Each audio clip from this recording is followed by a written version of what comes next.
Cambiamos de tema, le damos la bienvenida a Pablo Callejón. ¿Cómo estás, Pablo? Muy buenas noches, Vanina. El saludo para todos. Un caso conmocionante que se vivió en el sur provincial. ¿Qué sucedió esa madrugada del 28 de julio del 2003 en una precaria, humilde vivienda de Huincarnancó, donde una mujer fue encontrada muerta en el patio de la casa después de haber sido víctima de un salvaje ataque por parte de al menos 2 personas? Se sospechaba de Bárzola, quien es una persona de 39 años, oriunda de Huincarnancó, y del propio hijo de Teresa Nins. Teresa tenía 69 años. Fue abordada a golpes aquella madrugada en el interior de la vivienda, luego la trasladaron a una letrina en el patio, allí abusaron sexualmente de ella y cuando aún estaba con vida, la quemaron. Aquella instancia que generó semejante conmoción es un hecho que aún en los tribunales de Río Cuarto cuesta encontrar antecedentes. Finalmente tuvo en el banquillo de los acusados a Bárzola y a Gallardo, el hijo de Teresa Nins. Hoy se conoció el veredicto. Para el tribunal, aunque aún resta conocer los fundamentos del fallo, el autor fue Bárzola quien resultó condenado a perpetua, mientras que resolvieron absolver a Gallardo. Mérito de las conclusiones precedentes, el Tribunal integrado con jurados populares por unanimidad resuelve. Primero, absolver a Valentín Gallardo del delito de homicidio calificado por el vínculo que se le atribuía sin costas, artículo 411, 551 contrario censo y concordantes del Código Procesal Penal. Disponer su inmediata libertad, la que será efectiva desde la sede de este tribunal, artículo 411 del Código Procesal Penal y acuerdo 16/98 del Selectísimo Tribunal Superior de Justicia.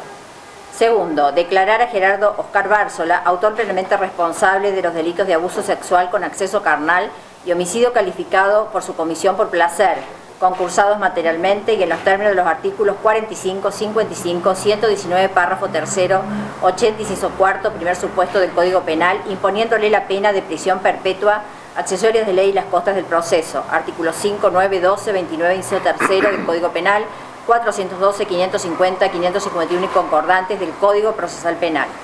Tercero, disponer que el servicio penitenciario, a través de las áreas respectivas, provea al penado Gerardo Oscar Bárzola del tratamiento que resulte menester acorde a la naturaleza de los hechos perpetrados, artículo primero, 143 y demás aplicables de la Ley 24660.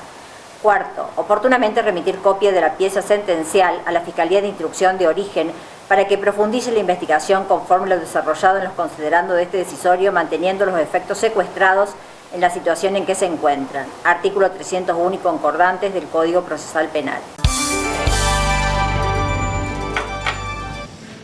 En las imágenes veíamos cómo Bárzola quedaba inmutable ante lo que era el fallo del tribunal, mientras Gallardo se quitaba ese sudor frío después de haber transcurrido más de 2 años detenido por el crimen de su propia madre y ser absuelto en esta situación. En las uñas de la víctima, que esto aparece como un rasgo evidente de defensa, encontraron 2 ADN. Uno que pertenecía a Bárzola, el acusado y condenado, mientras que no hallaron patrón genético de Gallardo, por lo cual se presume que hay un segundo homicida que está libre, que nadie sabe su identidad. Por eso el tribunal pidió ampliar la investigación. Los abogados dieron su versión tras el veredicto y anticipó, al menos el abogado de Bárzola, que va a apelar la decisión.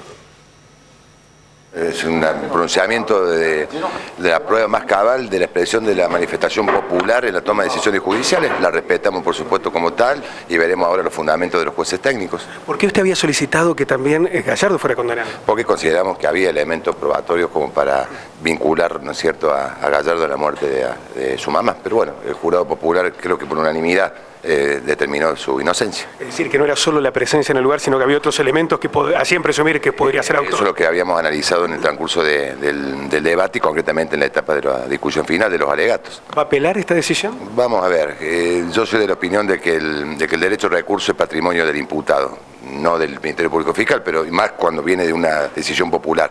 Pero bueno, lo vamos a analizar. Doctor, bueno, ¿qué primera evaluación realiza del fallo? Yo insisto, voy a leer los fundamentos del fallo, por supuesto, que se ha valorado prueba que no ha sido legalmente incorporada en el proceso. Yo en mi alegato no cuestioné la acreditación del hecho, ni la existencia del hecho, ni la autoría de mi pupilo, pero entiendo que la calificante por placer que impuso el tribunal y que pidió el fiscal se basa en una pericia que fue realizada sin posibilidad de la defensa de proponer perito de control. ¿Y esa prueba en cuánto influye en la resolución de la condena? ¿Usted cree que podría haber sido atenuada la pena? Voy a esperar los fundamentos. En el alegato del fiscal fue la única prueba que justificó para pedir la calificante. Veremos si el tribunal encontró otra. Si es la única, de por sentado que va a interponer un recurso. Lo que sí está aprobada es la presencia de Barzola y la autoría, incluso por las muestras de ADN. Hay prueba científica incuestionable, por eso mi alegato fue simplemente tendiente a cuestionar la calificación legal, no la acreditación del hecho ni la participación de mi defendido. Que se ha hecho verdadera justicia en el sentido de que no había absolutamente, creo, ninguna prueba que lo incriminara, salvo el hecho de haber estado en el domicilio ese día que sucedió este lamentable suceso. Por lo tanto, creo que el tribunal ha tenido en cuenta todas las fundamentaciones y el análisis que hicimos de todo el espectro probatorio y bueno, creo que eso ha inclinado lógicamente la balanza a favor de mi defendido. Es decir, que los jueces le creyeron que estuvo durmiendo mientras sucedió semejante cosa. Y esa es una posibilidad, o en su defecto también los jueces están, como creo muchos, ante dudas insuperables. Acá hay muchas preguntas y muchas dudas sin respuestas.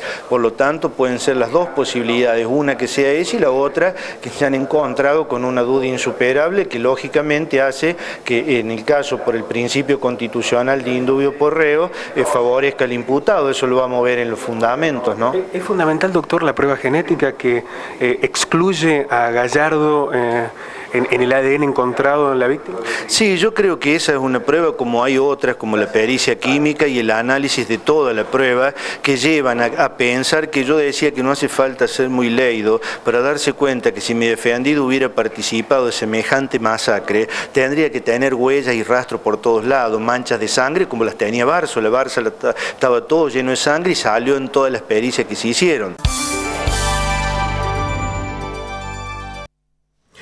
Hoy se conoció además, Vanina, el veredicto en otro caso conmocionante que estuvo relacionado a una pequeña localidad, también en este caso la provincia de San Luis. Recordemos aquella matanza, porque así se dio en el boliche, efectivamente, que se produjo allí en el boliche de Naschel, donde ahí observamos las imágenes en Natacha. Habíamos llegado pocos después de ocurrido el episodio junto al camarógrafo Walter Castellano y pudimos registrar esas primeras instancias en las que los peritos intentaban determinar cómo el ex inspector policial Walter Talkenka había matado a 2 personas y herido a otras 17 en medio de una noche de boliche, de una jornada normal en la que estaba colmado este local un sábado, el 15 de marzo del año pasado.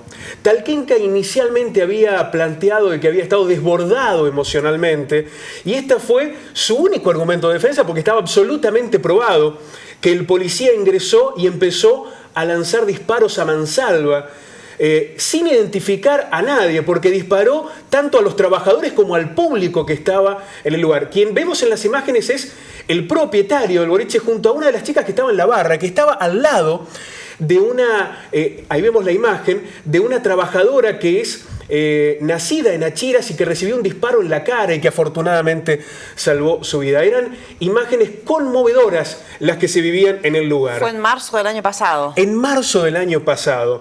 Esta mañana, por decisión unánime, el Tribunal de la Cámara del Crimen de Concarán decidió condenar a prisión perpetua a Talkenka tras desestimar de que pudiera haber actuado bajo emoción violenta. Recordamos, asesinó a 2 personas en el interior del boliche y además hirió a otras 17 que quedaron conmocionadas y con un recuerdo horrendo. Para Naschel es imposible olvidar una tragedia que marcó definitivamente la historia de la localidad. Gracias, Pablo. A ustedes. Bueno, nos vamos.